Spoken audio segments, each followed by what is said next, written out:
dear students, welcome to our online class. Hope you all are doing well. I am Mrs. Anju Sharma, your Mulberry teacher, and today we are going to discuss our poem Circus Elephant. I'll explain you the poem and its word meanings.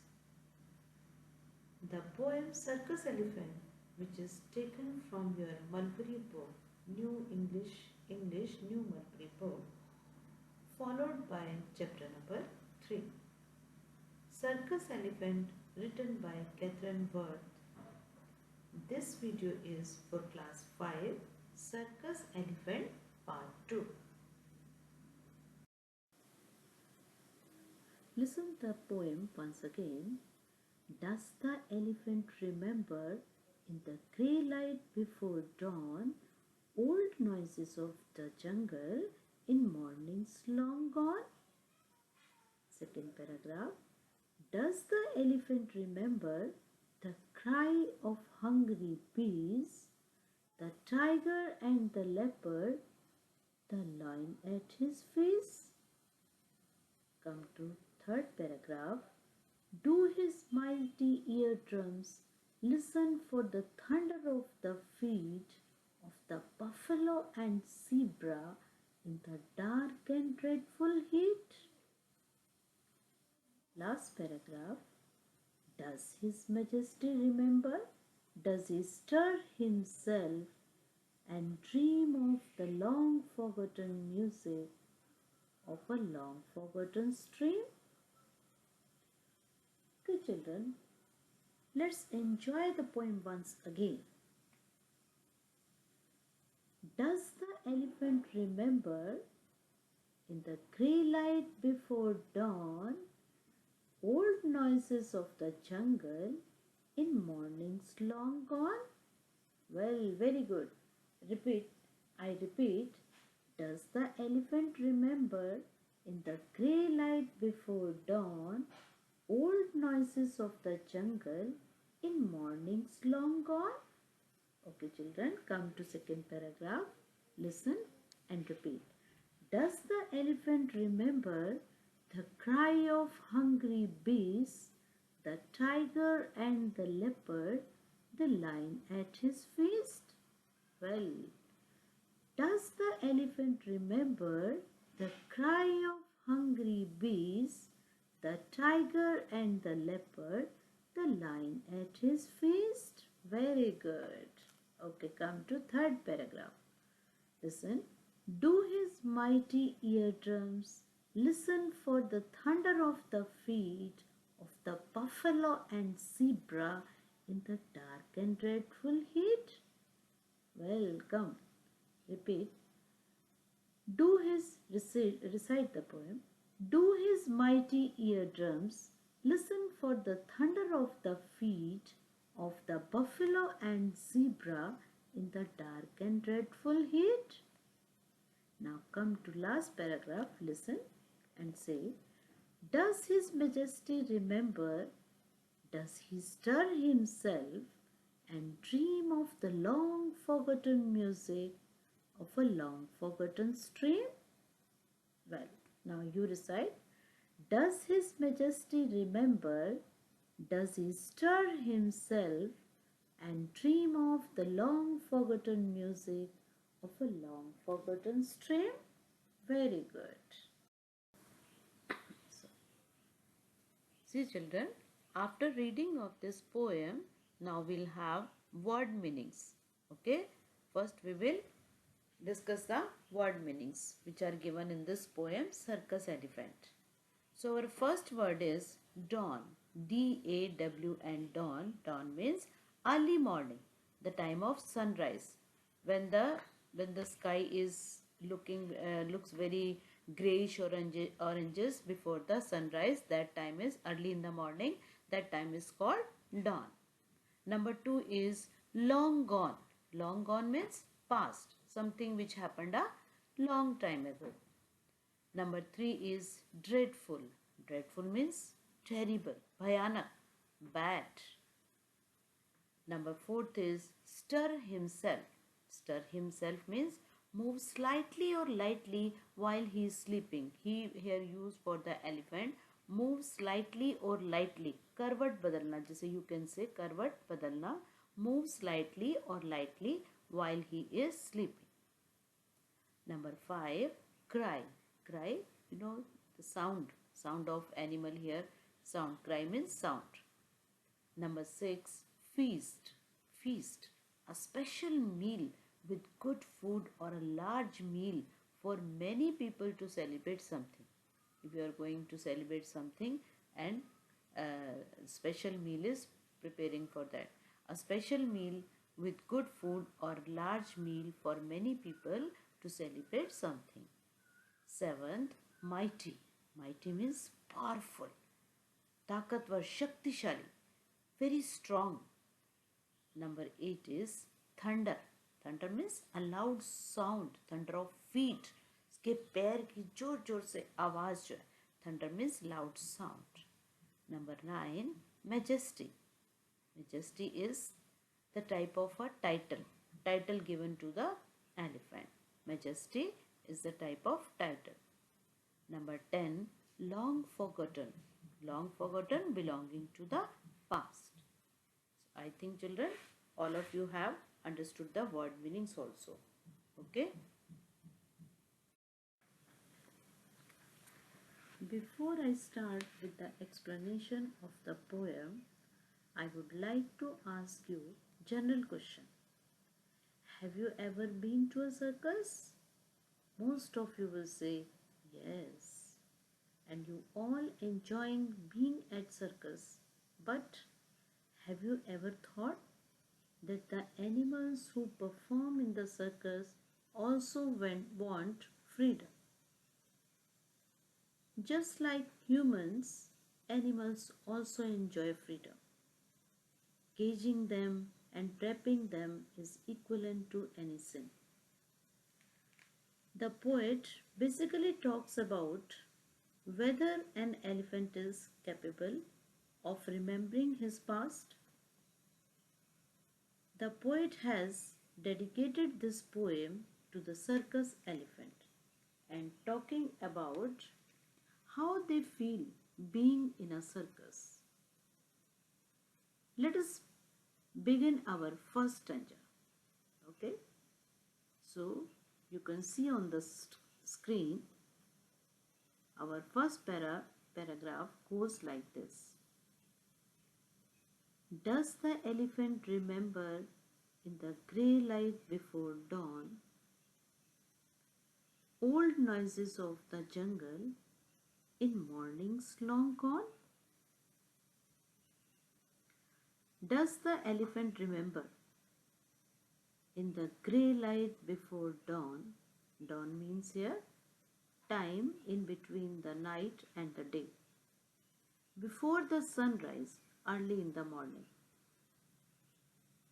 As we people also get up early morning, but we set an alarm, watching clock. But animals, they look at the sky and listen the different sounds of different animals, birds like bird, sparrow, rooster, etc.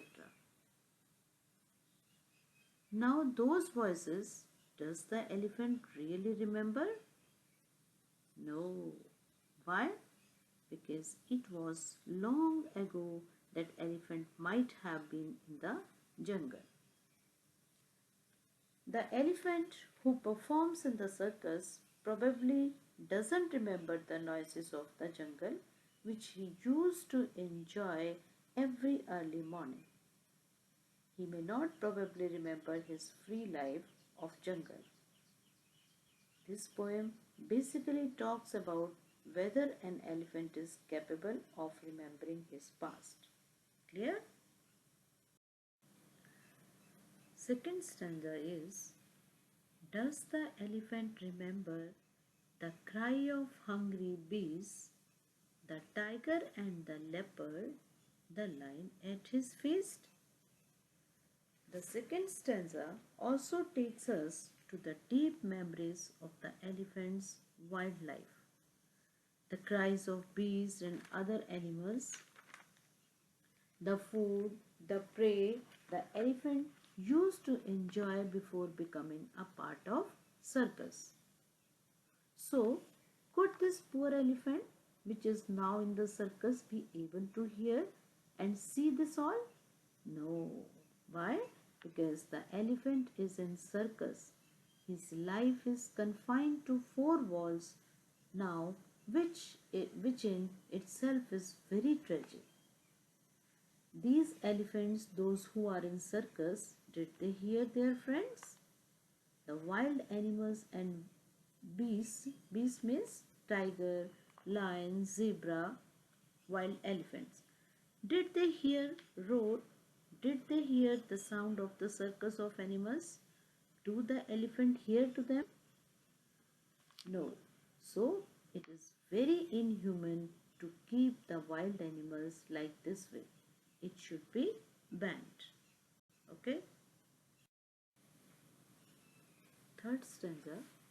Do his mighty eardrums listen for the thunder of the feet of the buffalo and zebra in the dark and dreadful heat?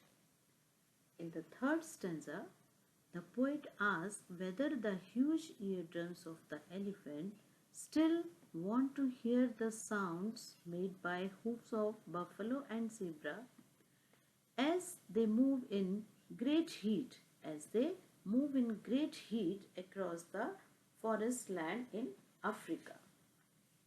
Students, as you know, elephant is the largest animal on the land and have huge body including large ears.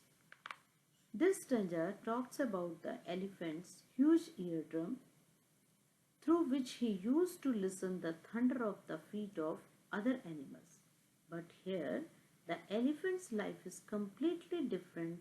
Now he has only fond memories of his wild life where he used to be the king of his house. The poet is unsure whether the elephant remembers the dark, terrible heat in which he used to listen to the sound of the feet of the buffalo and the zebra. Do his mighty eardrums listen for the thunder of the feet of the buffalo and zebra in the dark and dreadful heat? Does the elephant's ear listen? Mighty. Mighty means great, huge in size. Hear that all the sounds of the buffalo, zebra and other animals which started to walk in the jungle by producing such a great noise. So, could this huge creature who is in the circus will able to listen these sounds? Come to last paragraph. Does His Majesty remember? Does he stir himself and dream of the long forgotten music of a long forgotten string? So children, in this stanza, the word majesty is used for the elephant. Why? Because the elephant is the biggest animal on the earth, and that's why word majesty asking for him. Stir himself means move slightly while he is sleeping. Now he has forgotten all wildlife in the circus because he is not able to do all things in the circus. He used to spend his life in the jungle, but this time the animal is now in the circus. He misses the nature, the wildlife, everything in the circus. Means in this stanza, the poet calls the elephant his majesty, which shows his wildlife status. The poet again questioned that whether the elephant remembers the sound of waves, the peaceful tunes of this stream, and the melody of his water where he used to enjoy his free life. In this stanza, the poet stresses upon his dreams of being free and the soothing music of string. The poet here repeatedly asking whether he remembers all the above mentioned things or not. Have you come to an end of this poem? And to summarize, I'll present two brief gists of the poem. The elephant you see in the circus do not live a life that resembles their natural lives. These elephants are taken away from their families and are enslaved for their entire lives. But have you ever thought why they are forced to? They are forced for entertainment's value. How will you feel when you separated from your families and loved ones? They go through the same pains and discomfort. They go through the same pains and discomfort. There is a lot of awareness around, and many countries have banned wild animals in the circus. They have understood that the use of these animals, the suffering they go through for our entertainment is not right at all. It is high time that we all should collectively understand that the stunts these animals perform are not worth risking their freedom and their lives. So I hope student so I hope students you have understood the explanation of the poem. Now there is a time for your assignment. Your today's assignment is watch the video twice or thrice carefully. Learn word meanings, learn poem thoroughly. Okay, my dear students, we are ending up today's class. So soon we will meet in next video class, Circus Elephant Part 2. Okay, bye, take care. So my dear students, thanks for watching the video till the end. We'll meet soon with another video of question answers, Circus Elephant Part 3. Okay children, bye, take care.